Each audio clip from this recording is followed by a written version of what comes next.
Vamos a tener la lectura en el libro de Juan, en el capítulo 13, del versículo 1 al versículo 17.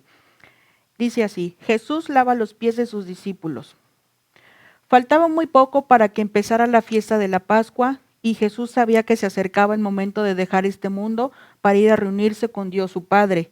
Él siempre había amado a sus seguidores que estaban en el mundo, y los amó de la misma manera hasta el fin. Aún antes de empezar la cena, el diablo ya había hecho que Judas, el hijo de Simón Iscariote, se decidiera a traicionar a Jesús. Dios había enviado a Jesús y Jesús lo sabía, y también sabía que regresaría para estar con Dios, pues Dios era su Padre y le había dado todo el poder. Por eso, mientras estaban cenando, Jesús se levantó de la mesa, se quitó su manto y se ató una toalla a la cintura. Luego echó agua en una palangana y comenzó a enjuagar los pies de sus discípulos y a secárselos con la toalla. Cuando le tocó el turno a Pedro, le dijo a Jesús: Señor, no creo que tú debas lavarme los pies. Jesús le respondió: Ahora no entiendes lo que estoy haciendo, pero después lo entenderás. Pedro le dijo: Nunca dejaré que me lave los pies. Jesús le contestó: Si no te lavo los pies, ya no podrás ser mi seguidor. Simón Pedro dijo: Señor, entonces no me laves solo los pies, sino lávame también las manos y la cabeza. Jesús le dijo: El que está recién bañado está totalmente limpio y no necesita lavarse más que los pies, y ustedes están limpios, aunque no todos. Jesús ya sabía quién iba a traicionarlo, por eso dijo: no todos estaban limpios. Después de lavarse los pies, Jesús se puso otra vez el manto y volvió a sentarse a la mesa. Les preguntó: ¿Entienden ustedes lo que acabo de hacer? Ustedes me llaman maestro y señor, y tienen razón, porque soy maestro y señor. Pues si yo, su señor y maestro, les he lavado los pies, también ustedes deben lavarse los pies unos a otros. Yo les he dado el ejemplo para que ustedes hagan lo mismo. Ustedes saben que ningún esclavo es más importante que su amo, y que ningún mensajero es más importante que quien lo envía. Si entienden estas cosas, háganlas, y así Dios los bendecirá. Juan 13, del 1 al 17.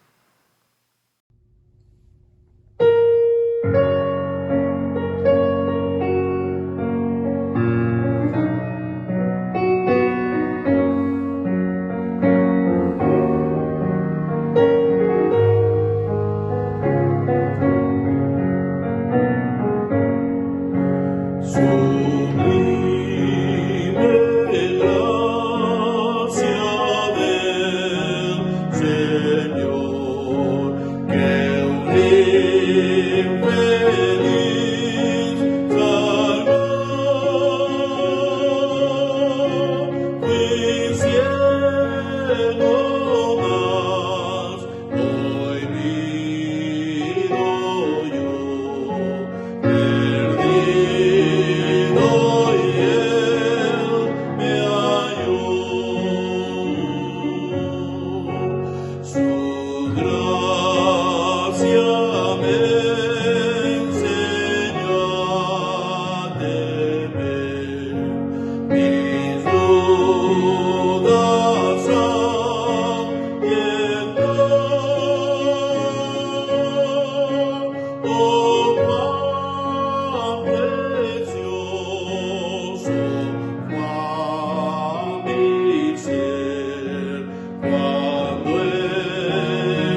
buenos días, buenas tardes, buenas noches. No sé a qué horas ustedes me estén viendo, pero les saludo en el nombre del Señor, dando gracias a Él porque nos ha concedido un nuevo día y una nueva oportunidad de poder estar juntas y juntas poder estudiar, meditar en su palabra, en todas aquellas cosas que son importantes para la vida espiritual de nosotras. Damos gracias a Dios porque el anuario de temas de la sociedad femenil en este mes está enfocado hacia la imagen que debe tener el Hijo de Dios, o sea, el varón a la imagen de Cristo. Y preguntábamos en el tema anterior de por qué nosotras como mujeres tenemos que estudiar esto. Y veíamos que por la situación que se vive actualmente, en la cual muchas mujeres, muchas de nosotras, tenemos cerca de nosotros y con la tarea de formar a veces no solamente a nuestros hijos, a nuestros hermanos, nuestros sobrinos, a veces hasta los hijos de los amigos, que quedan bajo nuestro cuidado y a los que nosotros tenemos que formar, que ayudar para guiarlos y para que ellos puedan tener un buen futuro. Vimos la semana pasada que los temas están hechos, sus títulos están hechos tomados de las letras que conforman la palabra varón. La semana pasada nosotros estuvimos viendo dentro de este tema el subtema que comenzaba con la letra B y que decía visualizando un mejor futuro. Hoy vamos a ver la segunda letra, que es la letra A, acciones que definen nuestra masculinidad. El texto bíblico está basado en Juan 13, del 1 al 17. Y el versículo clave, como ya la hermana lo estuvo repasando, es Juan 13, 15. Dice, Jesús está hablando con sus discípulos y les dice, les di mi ejemplo para que lo sigan. Hagan lo mismo que yo he hecho con ustedes.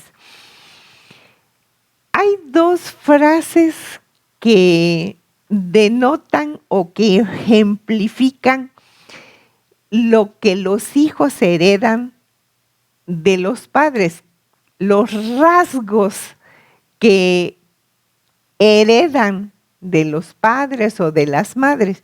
Y por ejemplo oímos que se dice, hijo de tigre, pintito, ¿sí? O bien, de tal palo, tal astilla. Esto nos da la idea de lo que sucede con nuestros hijos. Ellos heredan características de nosotros como padres.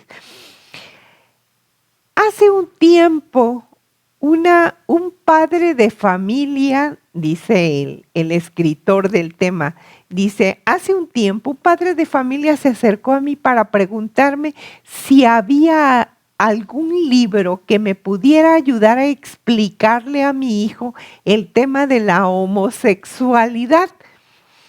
Y pues yo le dije, mira, si tu hijo ve cómo te comportas como varón con tu esposa, con tus hijos, él va a aprender su masculinidad, va a aprender a ser como Cristo, porque tú te estás comportando como Cristo. Bueno, si ese es el caso, lo que tú le demuestres como varón es lo que él va a tener como base, no solamente para ahora, para su vida, sino también para cuando él tenga su familia, tenga sus hijos y les pueda mostrar, les puede enseñar a través de su ejemplo cómo debe ser como varón. Bien, quisiera que me acompañaran a ver una cosa muy importante que leemos en Proverbios. Yo he tenido ciertas dificultades en cuanto al concepto de la palabra disciplina, porque normalmente nosotros crecimos con la idea de que disciplina es cuando nos agarran con el cinturón o con con la chancla para corregirnos. Y en realidad, disciplina es algo mucho más amplio. Es la manera como a una persona se le va conduciendo para que alcance una meta. Por ejemplo, al corredor se le disciplina para que todos los días corra una determinada distancia en un determinado tiempo para que lleve una vida saludable para que pueda alcanzar esa meta.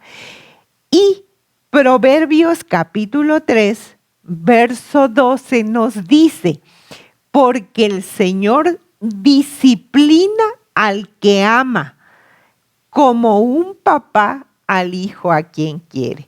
O sea, si los papás quieren o aman a sus hijos, les van a mostrar cómo deben ser, cómo imitar a Jesús, cómo imitar a Cristo, para que entonces ellos puedan también tener una base para el futuro, ¿sí? En medio de estas circunstancias que estamos viviendo, y es que aunque no lo quieran aceptar los papás, no lo quieran, o como dice el escritor, no lo queramos aceptar, nosotros somos líderes. Y somos líderes porque somos el líder en la casa, con la esposa, el líder con los hijos, si es que hay hijos. Somos los que tenemos que ejercer el liderazgo, somos los que tenemos que ejercer autoridad, somos los que debemos guiar a nuestros hijos, hacer para ellos una disciplina que los haga responsables, que los haga honestos, que los haga veraces, que puedan hacer todas las cosas que el Señor Jesús nos ha enseñado. Pero hay una cosa, los líderes o los liderazgos que muchas veces los padres ejercen, a veces son autoritarios. Otros son todo lo contrario. Son como decía un maestro, son bien barcos. O sea, dejan que los hijos hagan lo que ellos quieren porque ellos piensan que así sus hijos los van a ver como sus amigos, como sus cuates. Y en realidad no son cuates, los hijos no son cuates, los hijos son las personitas que el Señor ha puesto en nuestras manos para que nosotros los formemos, no solamente los criemos, no solamente procuremos darles comida, vestido, educación, techo, comodidades, sino para que los formemos como seres humanos, pero como seres humanos a la imagen de Dios. Bien, nosotros debemos de tener un propósito definido en cuanto a qué queremos que sean nuestros hijos el día de mañana. Bien, no debemos de perder, dice el escritor, no debemos de perder de vista lo que el Señor nos enseña. Y también tenemos que ayudarnos de nuestra compañera, ¿sí? Porque la compañera, y eso lo veíamos en el tema anterior, la mujer es la que mucho más tiempo convive con sus hijos. Por lo tanto, es la que tiene que tener bien claro el propósito en la crianza de los hijos y bien firme su fe, sobre todo mostrando con sus hechos, con sus palabras, con todo lo que significa su vida, lo que ella cree, porque eso es lo que va a aprender sus hijos. Yo comentaba con una hermana y le decía yo, muchas veces los papás piensan que diciéndole a sus hijos, lee tu Biblia, haz oración, ve a la iglesia, es suficiente.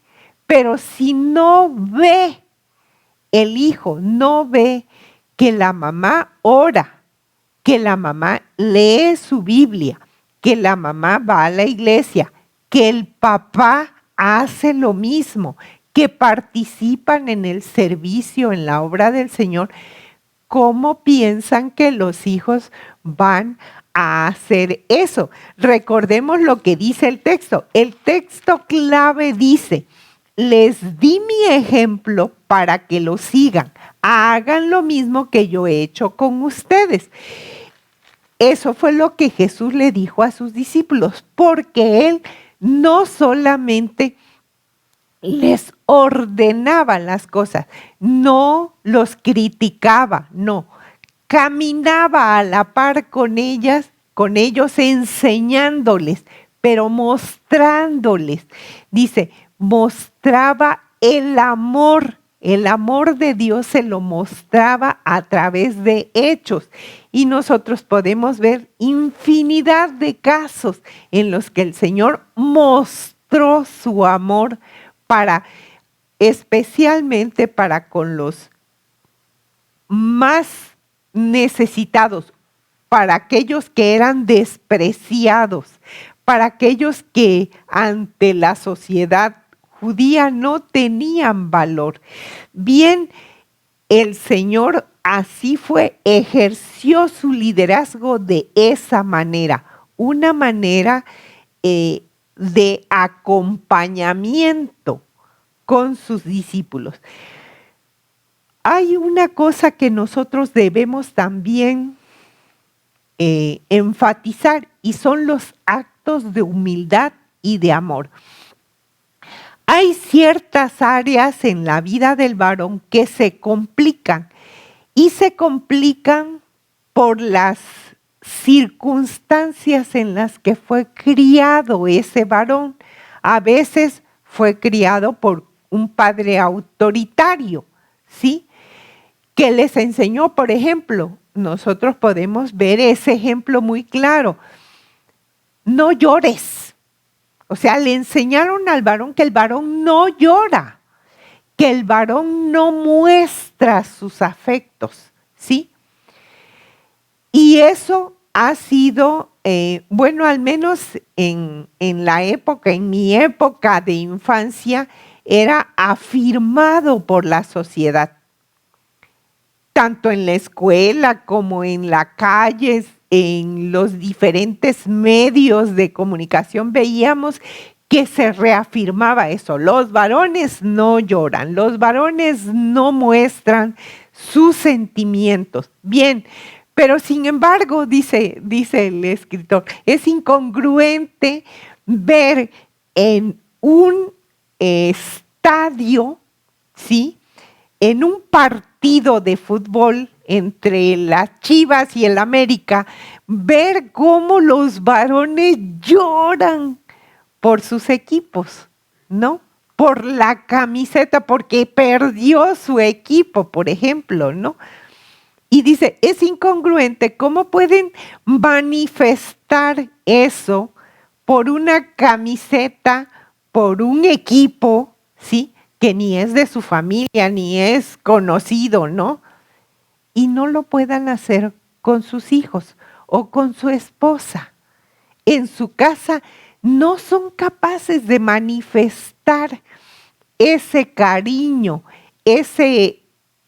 no pueden abrazar a sus hijos o a sus hijas, no pueden besarlos, no pueden, cuando obtienen una buena calificación, no pueden felicitarlos, no pueden compartir con ellos ese tiempo, no son capaces de dedicar ese tiempo, ese cuidado, ese interés por sus hijos. Porque, como lo veíamos, a veces por la forma como fueron criados, a veces por las circunstancias que les rodean, porque se dejan influenciar por sus amigos, por lo que dicen sus amigos, por lo que dicen, a veces, por lo que dicen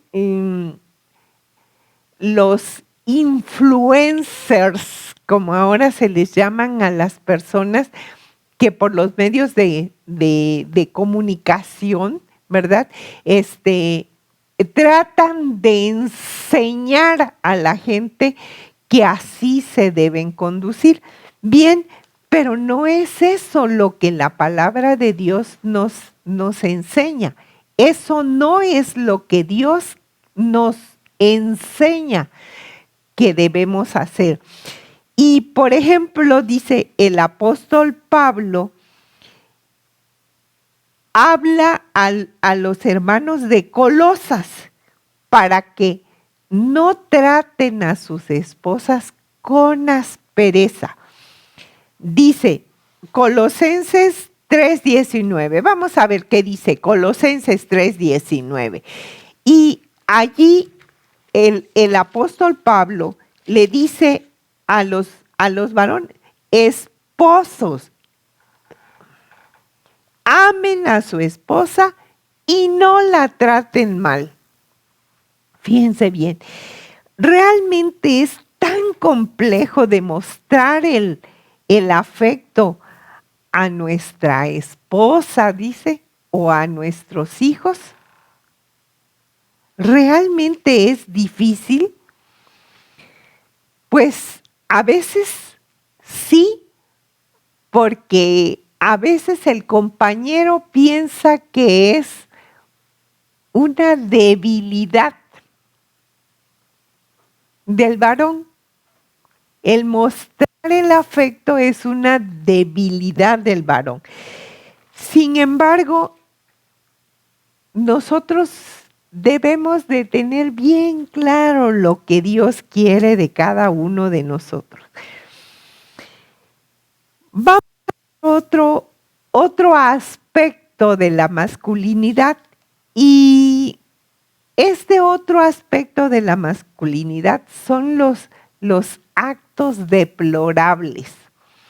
¿Y cuáles son estos actos deplorables? Pues dice el escritor, abordar el pecado de manera explícita no siempre tiene mucha utilidad, pero en ciertas ocasiones es necesario que las revisemos rogando a nuestro Dios nos libre de caer en estos pecados. Como dice nuestra oración, la oración del Padre nuestro, no nos dejes caer en tentación y líbranos del maligno. Uno de estos actos deplorables y que pues todos nosotros conocemos es el adulterio. el adulterio como uno de los principales elementos destructores de las familias. Ese aparente engaño o falta al compromiso y pacto que hemos hecho para con nuestro cónyuge es una y otra vez el causante a nivel mundial de los divorcios. Pecamos de esta manera, y eso es lo más terrible, que pecamos de esta manera, haciéndole creer a la siguiente generación que eso no es malo, no es tan malo, ¿sí? Que si no logras llevarte bien con tu pareja, la puedes dejar y cada quien irse por su lado, sin tomar en cuenta el daño que vamos a infligir a nuestros hijos. El daño que incluso muchas veces no lo consideramos, en realidad yo no sé por qué, pero no lo consideramos aún el daño que se causa en la iglesia, porque al dividirse la pareja, se divide la familia, las familias de las parejas también. Entonces es algo que nosotros debemos de tener mucho cuidado, porque ese es uno de los actos deplorables que afectan la masculinidad. Bien, los varones están, dice, llamados a enamorarse diariamente de su esposa, a ver en su esposa lo que no ve en ninguna otra mujer. Lo mismo es para la mujer, pero en este caso, como estamos hablando de los varones, estamos diciendo esto, que los varones deben ver, porque además esa fue la mujer que escogieron entre todas las mujeres que estaban a su alrededor. Esa fue la mujer que escogieron, y la escogieron porque era diferente de las demás, porque encontraron en ella algo hermoso y diferente de las demás. Bien, dice, vamos a ver qué nos dice Proverbios 5, 15 al 23, y en este pasaje nosotros podemos ver que la Biblia nos dice: bebe solo el agua de tu propia fuente y no permitas que tu agua se derrame por las calles. Fíjense bien lo que dice esta versión. No te conviertas en papá de niños nacidos fuera de tu hogar. No tengas hijos que otros van a criar. Ellos deben pertenecerte solo a ti. Así que sé feliz con tu esposa. Disfruta a la mujer con la que te casaste de joven. Hermosa cervatilla, gacela encantadora, que sus senos te satisfagan por completo, que su amor te apasione para siempre. ¿Por qué, hijo mío, dejarte seducir por la mujer de otro? ¿Por qué abrazar el seno de la extraña? El Señor está atento a lo que hace cada hombre y observa por dónde anda. El perverso quedará atrapado en su propia maldad. Su pecado será como sogas que lo atrapen. Su falta de disciplina lo llevará a la muerte. Su insensatez acabará con él. Bien, esa es la razón bíblica por la cual nosotros debemos de tener cuidado con este acto deplorable que es el adulterio.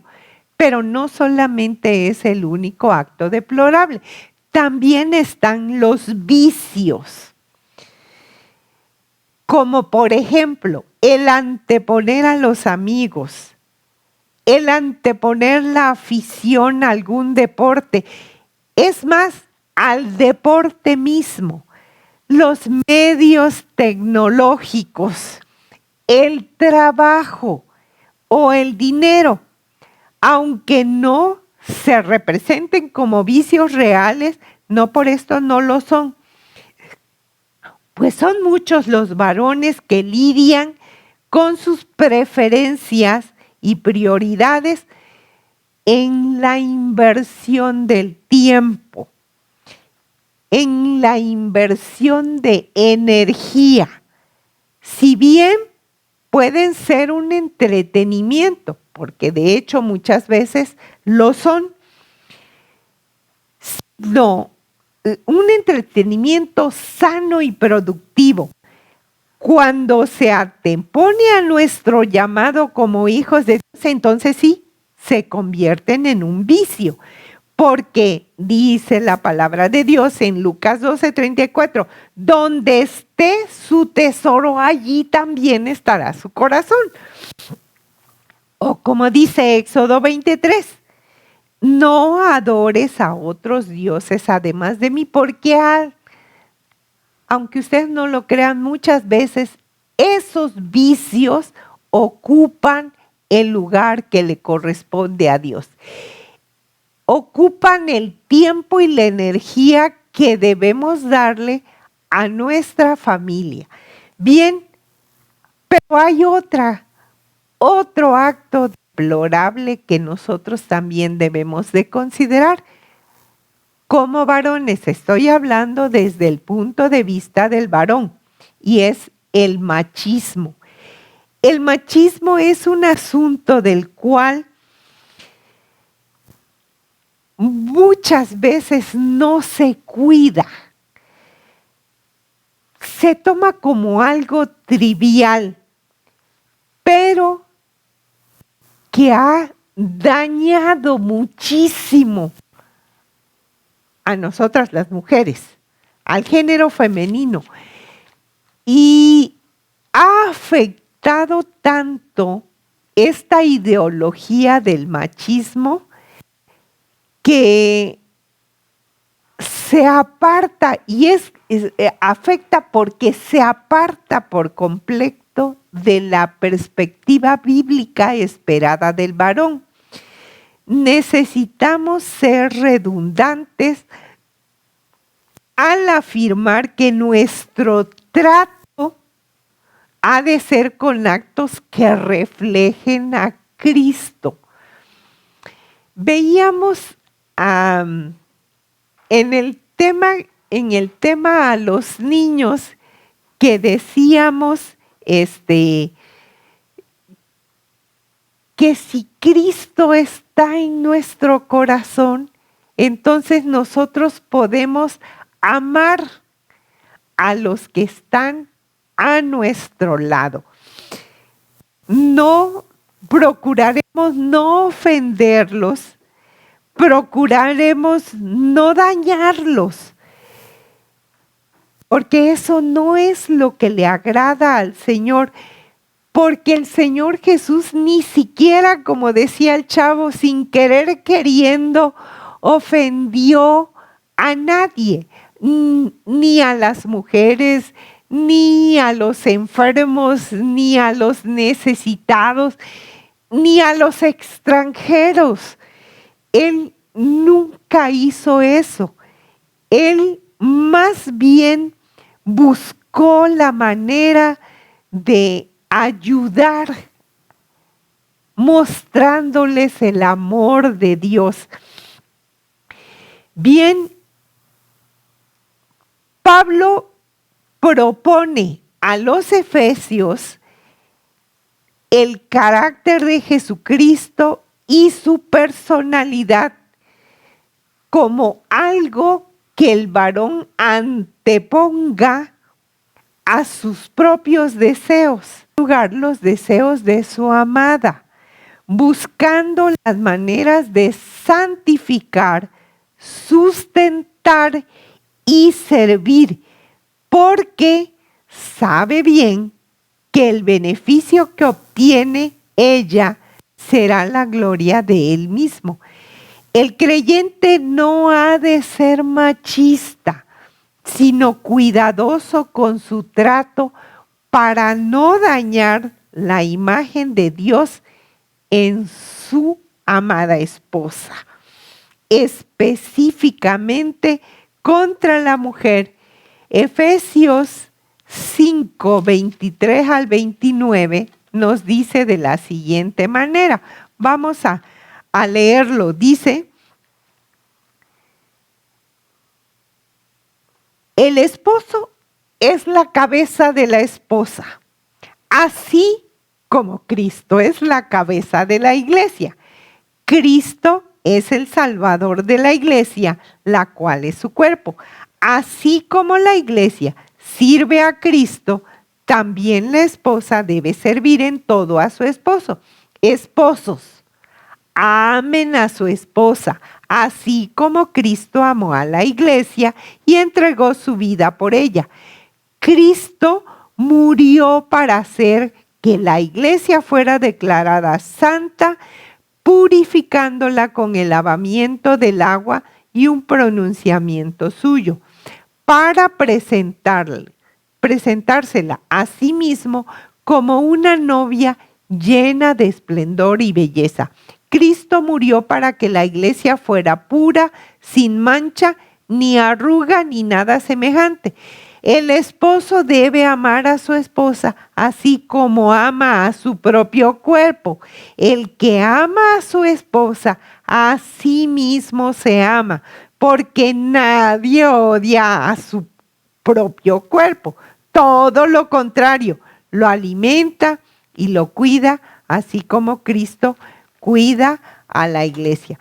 Podremos no ser varones perfectos, podremos no ser esposos y padres intachables, pero estemos seguros que gracias a la misericordia de Dios y mediante su palabra, hemos de ser capacitados para actuar de manera agradable a los ojos de Dios, que es lo importante. Si tiene hijos, procurará que ellos lo vean actuar como un esposo y un padre, o como una esposa y madre, para cuando ellos busquen a su propio cónyuge en el futuro. Si ambos se esfuerzan en demostrar frutos dignos, tengan por seguro que sus hijos tendrán su estándar en lo que Dios establece. Dice la palabra de Dios: cuando la multitud venía para que Juan los bautizara y les decía: partida de víboras, ¿quién les advirtió que escaparan de la ira de Dios que está por venir? Vivan de tal manera que demuestre que realmente han cambiado. Y no me vengan con que Abraham es nuestro antepasado, porque les aseguro que Dios puede convertir hasta estas piedras en descendientes de Abraham. Uy, uy, uy, qué fuerte, ¿verdad? Pero es lo que el Señor nos indica en su palabra, que debemos vivir de tal manera que demostremos que realmente hemos cambiado y que estamos dispuestos a hacer lo que Él dice. Dios perdone nuestros pecados pasados, nos redima y nos purifique con su gracia y su misericordia. Ahora bien, para reforzar lo que hemos visto en este tema, vamos a preguntarnos lo siguiente: ¿cómo define mi familia el tipo de liderazgo que yo estoy ejerciendo? ¿Qué liderazgo desarrollo? ¿Qué liderazgo desarrolla mi esposa? O sea, nosotras. ¿Qué tipo de acciones son las esperadas del liderazgo cristiano ejercido en la familia?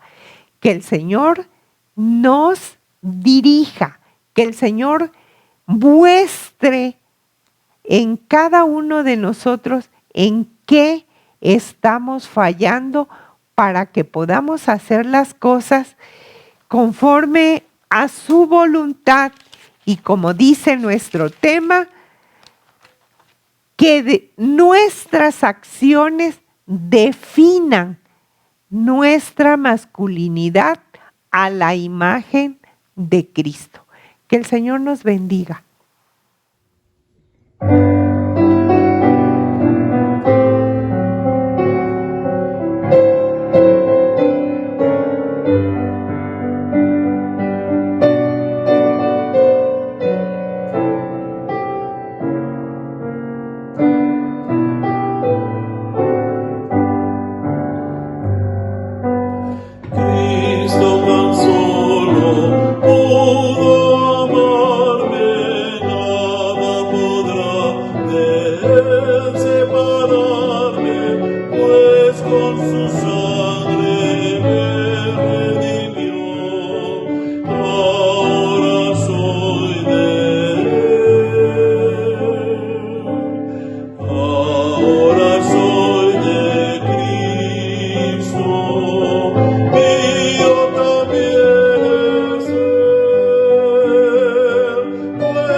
En cierta ocasión, un orador fue invitado a tener una serie de estudios para los pastores en el retiro anual. La primera noche se pidió voluntarios para distintas tareas durante el retiro. Todos los puestos fueron tomados, excepto la limpieza de los baños. Nadie se ofreció. A la mañana siguiente, muy temprano, el orador invitado se levantó y, sin decir nada a nadie, limpió todos los baños. Antes de terminar la tarea, un pastor que acostumbraba a levantarse temprano lo vio y luego, avergonzado, informó a los demás pastores. Supongo que nadie se acuerda de los estudios del invitado, ni siquiera de su nombre, pero todos, sin excepción, se acuerdan del ejemplo que él nos dio.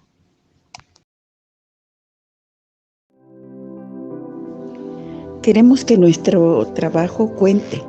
Queremos ser eficaces y productivas. Deseamos ver revelado ahora el plan eterno de Dios y que nuestra obra refleje su permanencia.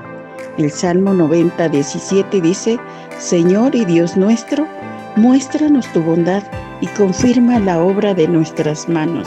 Sí, confirma la obra de nuestras manos. Amén.